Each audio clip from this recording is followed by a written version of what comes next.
City scan അപ്ഡേറ്റ്സിലേക്ക്. താനൂരിൽ ഇത്തവണ തന്ത്രം മാറ്റിപ്പയറ്റിരിക്കുകയാണ് CPM.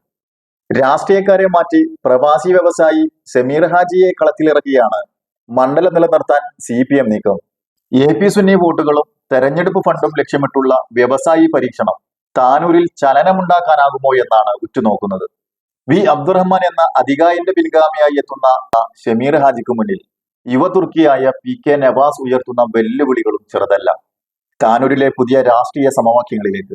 വിമതരെ തേടി പോകുന്ന പതിവ് ശൈലി വിട്ട് ഇത്തവണ താനൂരിൽ മറ്റൊരു വ്യവസായിക അവസരം നൽകിയിരിക്കുകയാണ് CPM.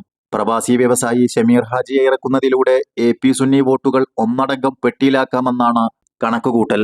മുൻപ് വി അബ്ദുറഹ്മാൻ കാഴ്ചവെച്ച ഇലക്ഷൻ തന്ത്രങ്ങൾ ഒരു രാഷ്ട്രീയക്കാരനല്ലാത്ത ഷമീർ ഹാജിക്ക് എത്രത്തോളം വഴങ്ങുമെന്നത് കണ്ടറിയണം.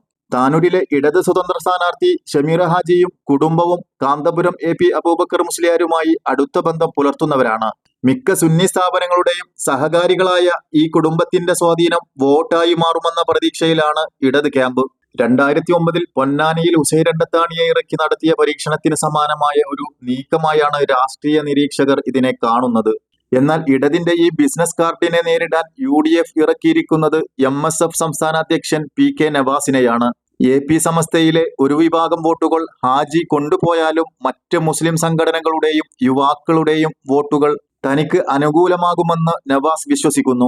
മാത്രമല്ല, കരുത്തുറ്റ ഒരു സംഘടനാ സംവിധാനത്തിന്റെ പിന്തുണ നവാസിന് താനൂരിൽ മുൻതൂക്കം നൽകുന്നുണ്ട്.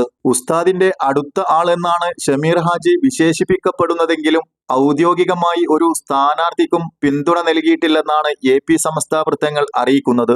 ഈ നിസ്സംഗത CPM ക്യാമ്പിൽ നേരിയ ആശങ്കയുണ്ടാക്കുന്നുണ്ട്. ഹാജിയുടെ ചാരിറ്റി പ്രവർത്തനങ്ങൾ രാഷ്ട്രീയ വോട്ടുകളായി മാറുമോ എന്നത് മണ്ഡലത്തിലെ വലിയ ചോദ്യചിഹ്നമാണ്.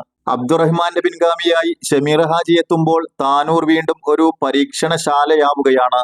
രാഷ്ട്രീയക്കാരനല്ലാത്ത ഒരു വ്യവസായിയും രാഷ്ട്രീയ ഗോതയിലെ പോരാളിയായ യുവനേതാവും നേർക്കുനേർ വരുമ്പോൾ വിജയം ആർക്കൊപ്പം നിൽക്കുമെന്നതാണ് ആകാംക്ഷ.